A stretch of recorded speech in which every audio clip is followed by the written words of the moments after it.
అందరికీ నమస్తే అండి. మనం నిన్న కాదు మొన్న ఒక వీడియోలో చెప్పుకున్నా, అల్లు అర్జున్ గారి ఇష్యూ దాదాపుగా క్లోజ్ అయినట్టే. సినీ పెద్దలందరూ కూడా రేవంత్ రెడ్డి గారిని కలవబోతున్నారు. సో అక్కడితో ఇష్యూ క్లోజ్ అవుద్ది అని చెప్పుకున్నాం. సో ఇప్పుడు తాజా అప్డేట్ ఏంటంటే అల్లు అర్జున్ ఇష్యూ ప్రస్తుతానికి క్లోజ్ అయిపోయినట్టే. ఇక అతను రిలీఫ్గా ఉండొచ్చు. ప్రభుత్వం కూడా అతని పట్ల పోలీసుల వేట ఆగుద్ది, ప్రభుత్వ వేట ఆగుద్ది, రాజకీయంగా జరుగుతున్న ఆటను కూడా ఆపే అవకాశం ఉంది.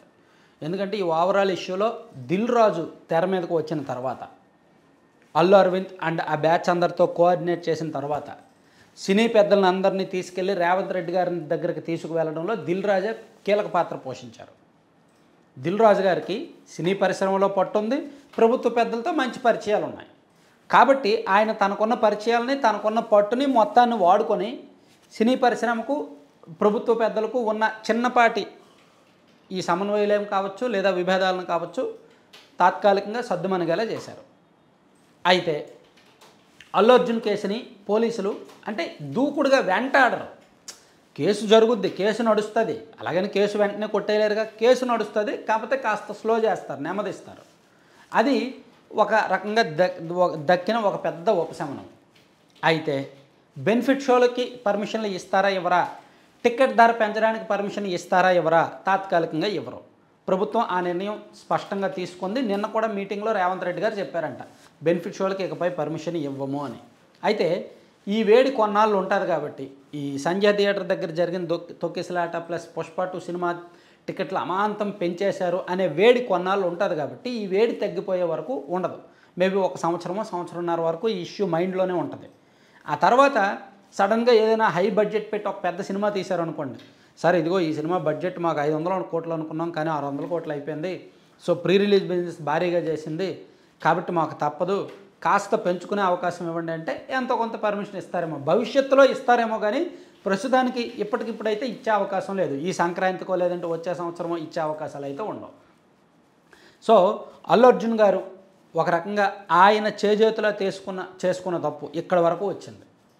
యాటిట్యూడ్ కానీ, అహం విషయంలో కానీ, ఇలా కొన్ని విషయాల్లో అల్లు అర్జున్ కాస్త తగ్గి ఉంటే ఇంతవరకు విషయం వచ్చేది కాదు. పుష్ప సినిమా థియేటర్ దగ్గర జరిగిన గొడవకు ముందే అల్లు అర్జున్ మీద ఒక రకంగా బ్యాడ్ ఇమేజ్, నెగిటివ్ ఇంపాక్ట్ ఉంది, నెగిటివ్ ఇమేజ్ ఉంది. మెగా ఫ్యాన్స్ అతన్ని టార్గెట్ చేశారు.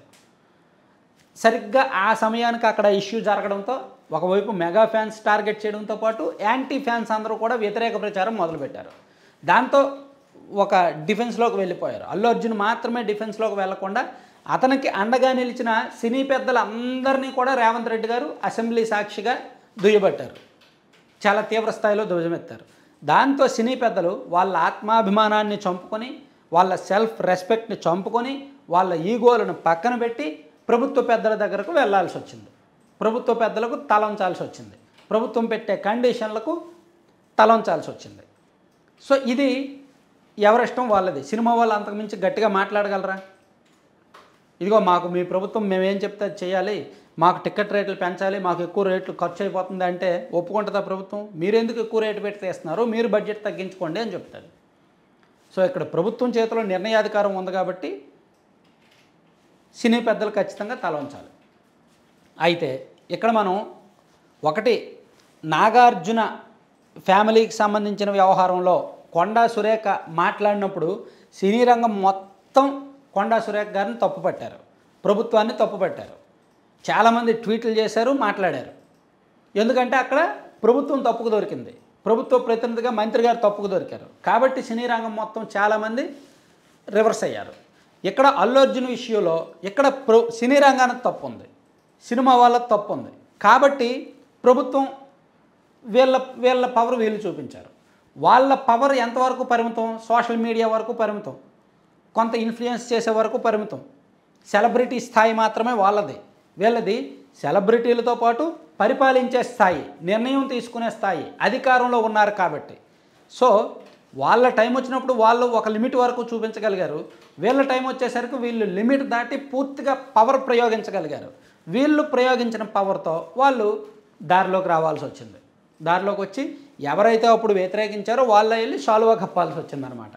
అది సినీ రంగం ఆత్మాభిమానం, సినీ రంగంలో అంతర్గత విషయాలు కెలుక్కుంటే ఇంతవరకు వస్తాయి. ప్రభుత్వానికి తలొగ్గాల్సే ఉంటారు. తలగ్గా ఉంటారు. తప్పనిసరి పరిస్థితి అది. అంతకుమించి ఇంకేం చేయలేరు. Thank you.